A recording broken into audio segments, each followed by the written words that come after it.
Niall Quinn on the line. Evening, Niall.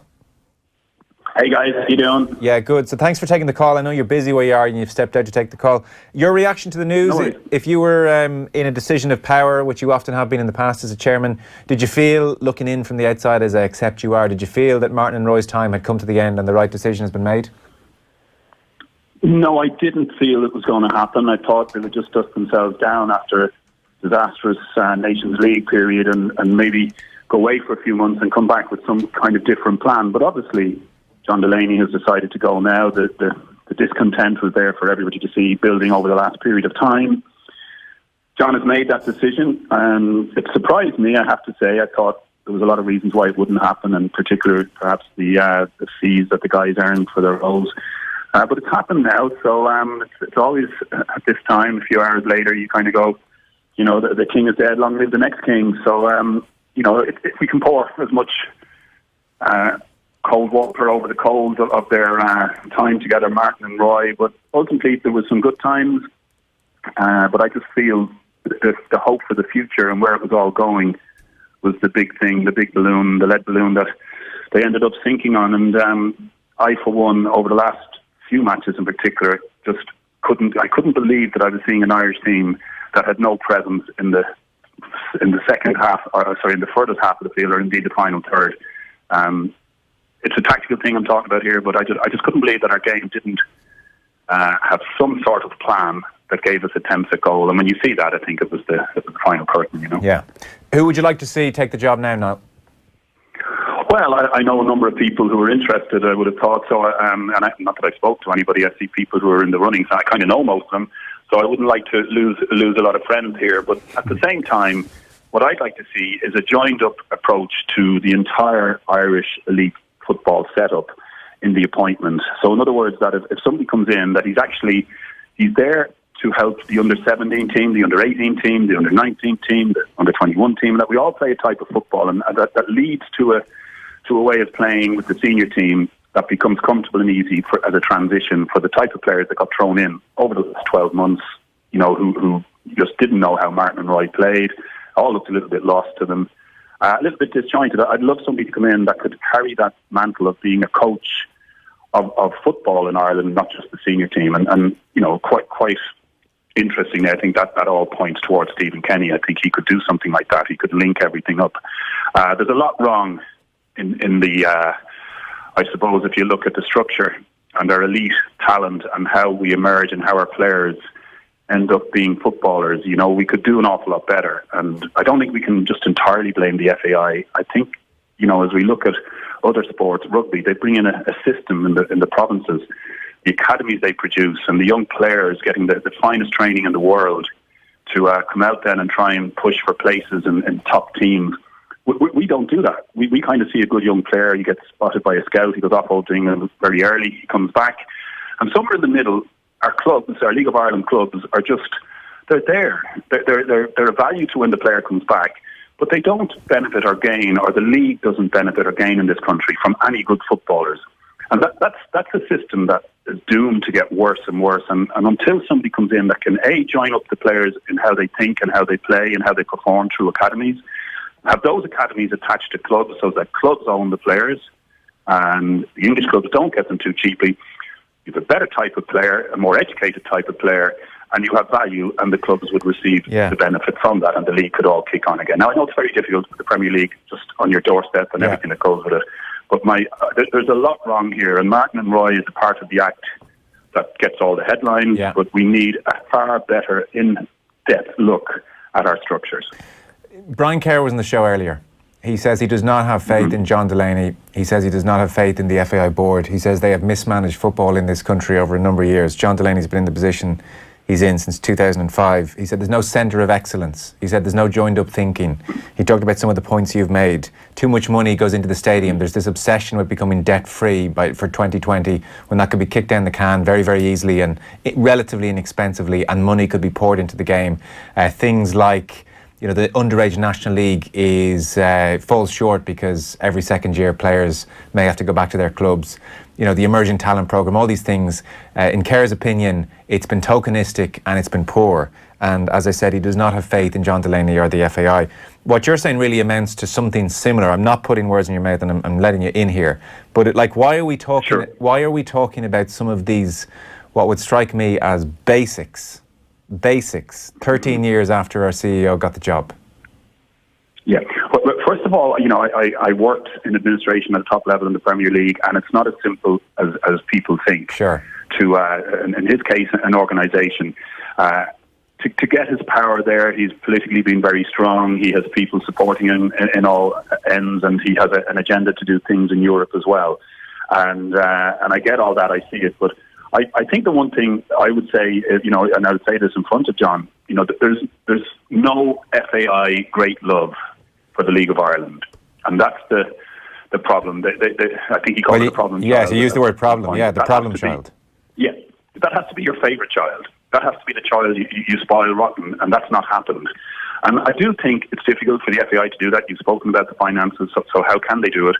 And I said it recently. I was at the PFAI dinner and I spoke about, we've had tax breaks for investment in failing, I suppose, sports and film industries and hotel industries over the last 10 or 15 years.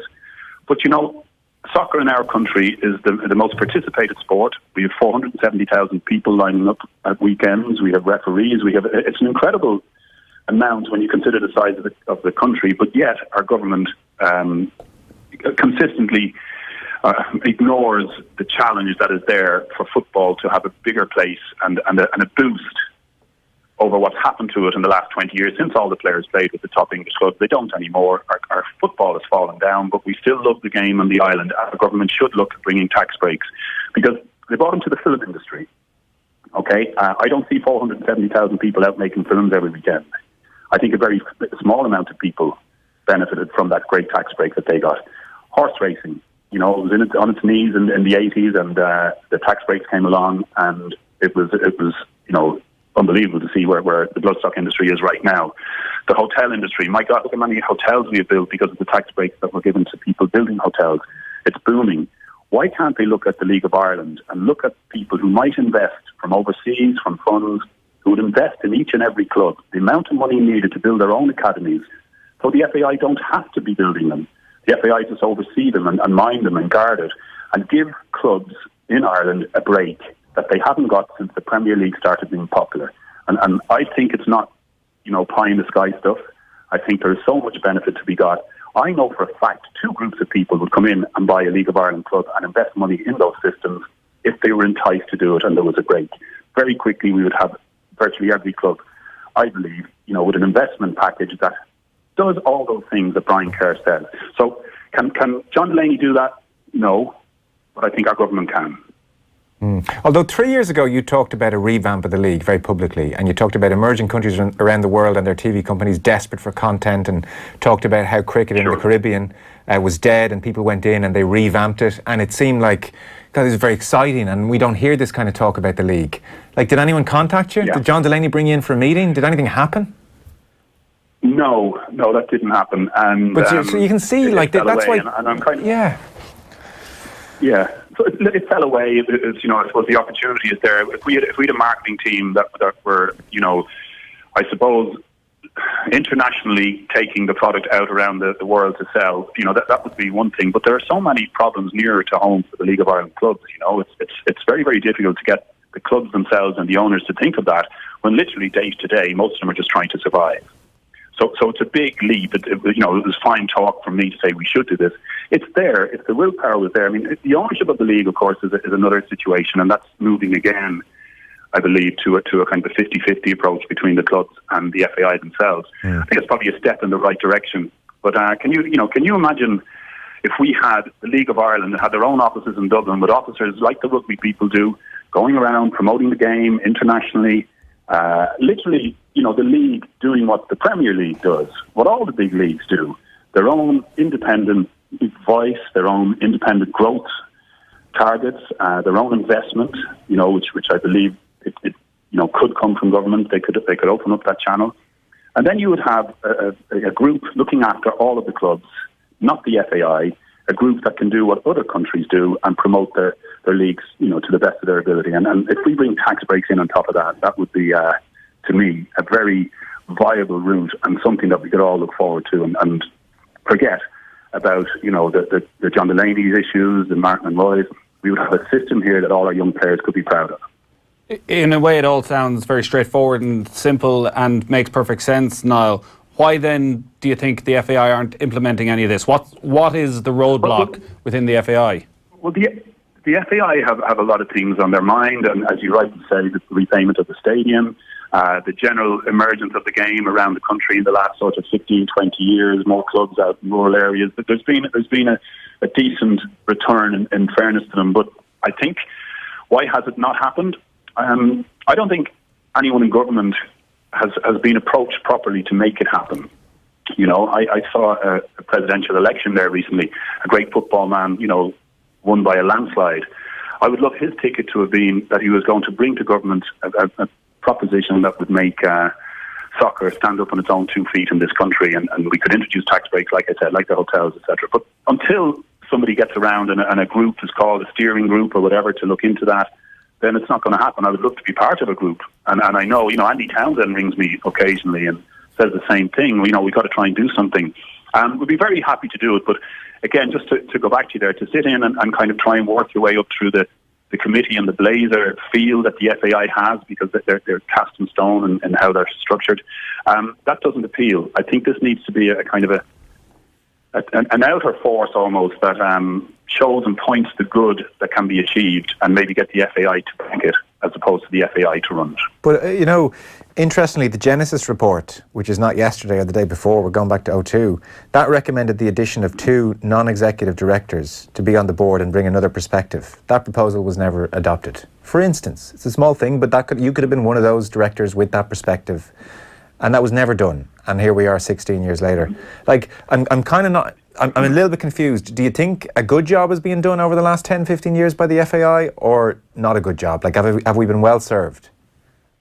Well, okay, over that period of time, they did, I suppose, what they could do with a man that has sort of different ambitions to what I would have for the association. I would have made the League of Ireland a priority, not the Irish senior team, if I was ever in that position. So I can't really criticise him for doing things the way he does. And I think it's very, very difficult. I can remember a time when I was on the Irish Sports Council and really, the FAI and Irish football were being really underfunded by the Sports Council, etc. And I felt them, because you have not the smugness, but certainly the reach of the GAA world in the political areas, is immense. Yeah. It's always going to be strong, and they don't have a Premier League of hurling and Gaelic football across the water, drowning everything they do. So in that sense, it's been really difficult. Rugby has gone where it's gone, but just look at those superb infrastructure of young academy players and their education as well. Let's not forget about that. All these things are not on the FAI agenda. The FAI are a bit like the League of Ireland clubs in some respects, keeping the job right, hoping that the senior team do well. We'll get some tournaments here. We'll keep our thing going well. And I have to say, let's break it all down here and not just be taking people's character for the sake of it. Yeah. There are certain things that have gone well, but there's a bigger picture here. And if we want to make changes, we've got to be dynamic. And is there a way of being dynamic in that board setup that you spoke about and getting up through that system? No, I think it has to come from a third party, and I think the league should stand up on its own 2 feet like every good league in the world has.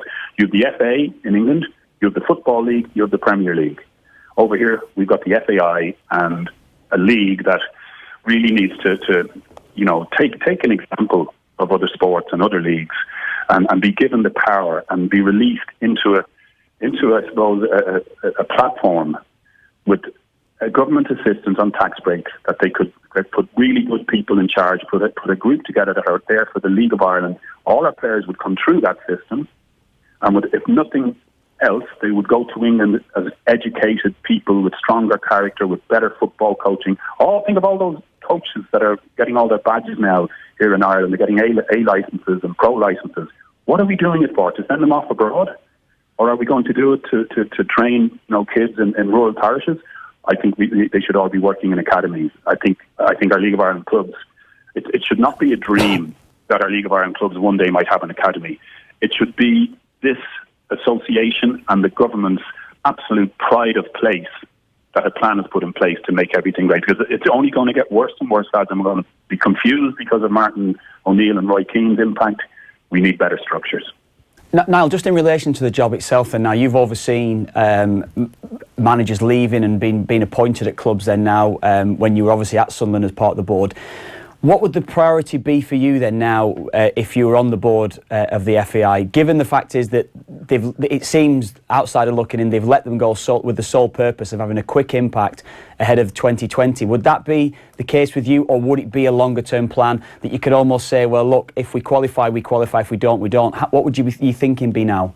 Well, the first thing I kind of half answered that a while ago, Kevin, and what I'd be saying there is that we bring somebody in who's, head of coaching, not the head coach. So head of coaching would be that the type of football that you want implemented, the systems, the way our players play, that we have a defined system throughout the international structure and setup. So rather than have root doctor and people doing things at under 15 level, under 16 level, it changes at under 18, and then by the time you get to 21 senior team, it's all different, and that whole connection is lost.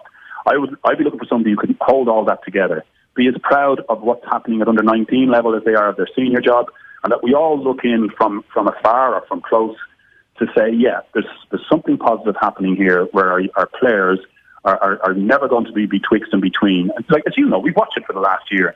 Yes, they put good, strong defensive performances, but in terms of attacking the very basics of the game and what makes us thrilled and what gets us jumping out of our seat, we haven't been able to do that for so long. So I think the other thing I would look for is someone who bring excitement, who play a style of football that would excite us. And I suppose, I haven't said this yet, but also can discover some centre forward to stick the ball in the back of the net, because I'm just saying that in relation to the job now, simply with it being 2020, with the games in Dublin, would it be a quick fix, or would you try and implement that long-term plan? That's maybe what I'm just trying to get at there, because it's a difficult position. I'd implement a long-term plan for the better good, and I would be urging government to take the future growth and the structures of this country, that football that is been held together just about, more so by the will of great, courageous people who love the game, that we bring a professional, dynamic approach in. And I would be saying I can get a manager who can play along to that at all levels. Let's build something here for the future. What would the rugby lads do? Would they go for a quick fix? Absolutely not. They'd go for something that worked and that joined in with all the stuff that needed joining up from the academies up, and the support that I think the support that the FAI would get at that point. John Delaney wouldn't get the blame as the senior team. Would he not? Lost a couple of matches. That was just the one thing I was wondering. Like, what you're talking about doesn't sound like it's a senior manager's job, because you're going to be sitting in a TV studio, Kevin's going to be sitting in a TV studio. If whoever the next manager is, if it's Stephen Kenny and we're doing brilliantly well at underage level and he's cultivating talent from the League of Ireland, but we don't qualify. But we're doing well now underage. We're doing well now underage, aren't we? That's the thing. The teams are actually performing reasonably well at certainly 19 level as it is. And it's irrelevant to what the senior manager does. If we don't qualify, the senior manager is always going to get hammered. It's irrelevant. At the moment, but even no matter who it is, if we don't qualify, Niall, the senior manager is going to get hammered, regardless of what he does at other levels. I believe we can be courageous in not qualifying. And one of the biggest drops in our admiration for Martin and Roy was the way we capitulated in the game against Denmark. And that was the start of something very, very deep that ate into this football team and prevented them from going forward. It was a huge scar to get over. I would love if some manager came in that created lots and lots of chances and was a little less cautious and more ambitious, attacked more often, gave ourselves something to shout about. I think it goes back to the only one I compare to the Kevin Keegan era, where he won nothing but lost games 4-3, 3-2. We enjoyed it. We enjoyed watching him. We saw his value. I think where we are right now, the perfect person for this job is somebody who can bring excitement to the team and can understand and allow for the structures to flow from top to bottom from the international structure. That's only me. John Delaney might have a totally different view on life. He might be going for a quick fix to get us to somebody who might get us to the promised land in 2 years' time. I don't know, but I just look at day-to-day life in Ireland and what football is doing. Great people here, terrible structures. I think that's the most important thing, not a quick fix for a 2020 final. Yeah, I'm sure lots of people will agree. Listen, I know you stepped out of something to take the call, so much appreciated. Thanks very much. You're welcome. Thanks, guys. Bye.